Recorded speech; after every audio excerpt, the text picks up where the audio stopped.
कहने के लिए हिम्मत चाहिए और हिम्मत के साथ साथ उनको एक विजन चाहिए कि मैंने अपनी सेनाओं को कैसे सशक्त बनाना है, कि अगर मैं ये कह रहा हूं कि हमारे पास ये चैलेंज है तो इस चैलेंज को हमने पूरा कैसे करना है। ऐसी विजन जो है जनरल रावत रखते थे और ऐसा कॉन्फिडेंस था उनके, सेल्फ कॉन्फिडेंस था, और इसीलिए वो इस प्यार के बयान भी देते थे। उनके बयान जो थे कई बार काफी क्रिटिसाइज भी किए जाते थे, और जैसे मैंने कहा कि वो क्रिटिसिज्म से बिल्कुल नहीं डरते थे। सबसे बहुत बड़ी खूबी है एक लीडर की, एक ये बहुत बड़ी खूबी होती है कि वो क्रिटिसिज्म को सुनता है लेकिन उससे डरता नहीं है। ये खूबी बहुत ही ज्यादा थी जनरल रावत के अंदर। बिल्कुल। और मैं यहाँ पर मेजर जनरल अशोक कुमार से बात करना चाहती हूँ। सर, कोई ऐसा वाकया जिसमें अभी हम बात कर रहे थे सर से, तो उन्होंने बोला कि किस तरह से हिम्मत और विजन का एक बेहतरीन कॉम्बिनेशन था। कई हमने सेना के अध्यक्ष पद पर बैठे हुए व्यक्ति को देखा, लेकिन जितना मुखर होकर बिपिन रावत कहते थे, किसी की हिम्मत नहीं होती है आज भी उस हद तक जाकर बातों को कह पाने की।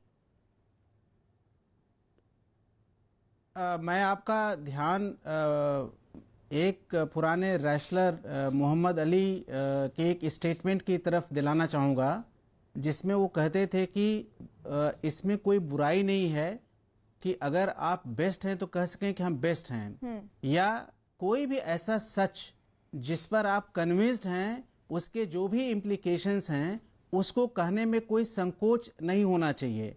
और इस कड़ी में जनरल रावत ने एक अभूतपूर्व कार्य किया है। चाइना का थ्रेट हमारे पास बहुत दिनों से था और वो ज्योग्राफिक क्रीप के माध्यम से हर जगह धीरे धीरे बढ़ने की कोशिश कर रहा था। उसने अपने बाकी पड़ोसी देशों को भी तरह तरह से आतंकित कर रखा था। अपने उइगर प्रांत में तरह तरह की यातनाएं लोगों को दे रहा था और भारत के खिलाफ अपने फोर्सेस को डेवलप करने के लिए, डीप नेवल कैपेबिलिटी डेवलप करने के लिए लगातार आगे बढ़ रहा था। लेकिन ये खतरा हमारे दरवाजे तक आ गया है। इसको कह पाना, उसके बाद उसको पॉलिटिकल लीडरशिप और आर्म फोर्सेस के लोगों को समझाना, और सबसे महत्वपूर्ण बात ये कि उसके खिलाफ हमको सशक्त होने के लिए हमें क्या करना चाहिए, उसका करेक्ट विजन सामने लाना, उस पर ठोस तरीके से टाइम बाउंड मैनर में काम करना, यह सिर्फ जनरल रावत द्वारा ही किया जा सकता था। अदरवाइज ये काम जो हम शॉर्ट टाइम फ्रेम में कर पा रहे हैं, या जितना हम थिएटराइजेशन और इंटीग्रेटेड बैटल ग्रुप के माध्यम में आगे बढ़े हैं, इसको करने में कई वर्ष और लग जाते। तो वो एक ऐसे नायक थे जो लोगों को सच को सच, कड़वे को कड़वा कहने में कोई झिझक नहीं रहते थे, इम्प्लीकेशन से नहीं डरते थे, और लोग उनकी अगर कोई बुराई भी करे या उनकी आलोचना करे तो उससे वो डिटर नहीं होते थे।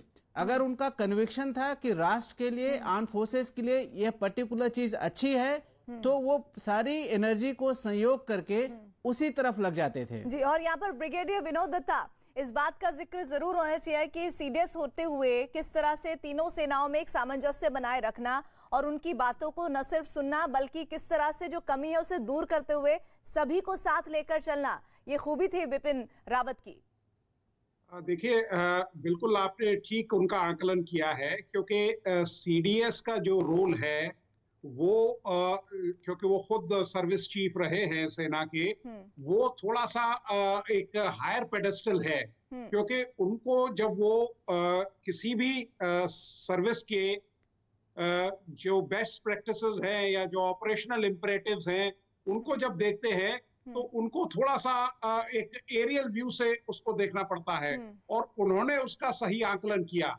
उन्होंने जिस सर्विस को जो ड्यू था या जो उसको वो जिस चीज की वो उससे तवक्को कर रहे थे, वो उसको उन्होंने उस सर्विस को ड्यू दिया। सेकेंडली, देखिए उन्होंने जो टाइमलाइंस थी, उनकी जो दोस्ती टाइमलाइन से बड़ी अच्छी थी।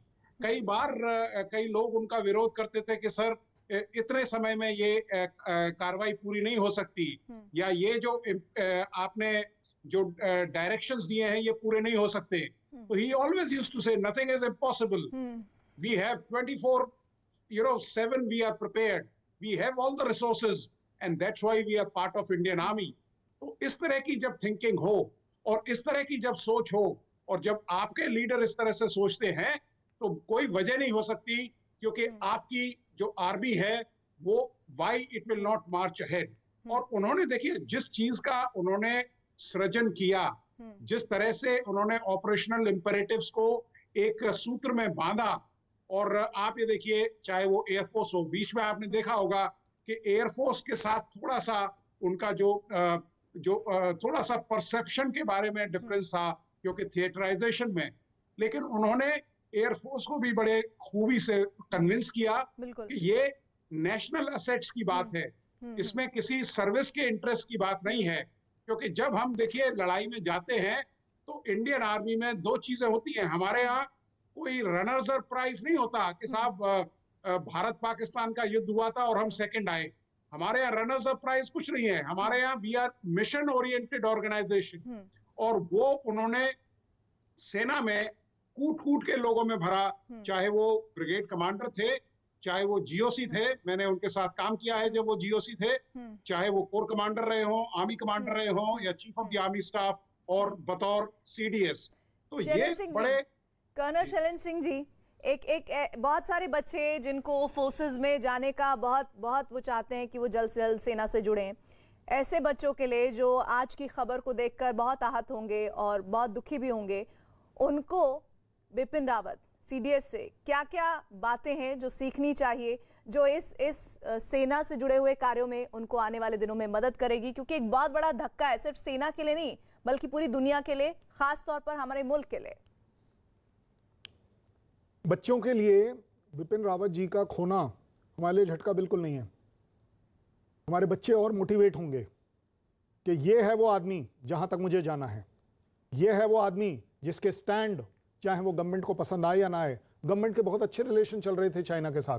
There is a man who says कि नहीं भाई, China is my number 1 enemy, उसकी तैयारी करेंगे। मुझे लगता है हर बच्चा, हर सैनिक, हर अफसर बढ़ चढ़कर इस बात के ऊपर ध्यान देगा कि अगर बिपिन रावत साहब जॉइंट मैनशिप की बात कर रहे थे, उसके ऊपर प्लान कर रहे थे, सिनर्जी ऑफ ऑपरेशंस की बात कर रहे थे, यूनिफाइड कमांड्स की बात कर रहे थे, थिएटराइजेशन की बात कर रहे थे, हम पूरा करके देंगे सर आपका ये सपना।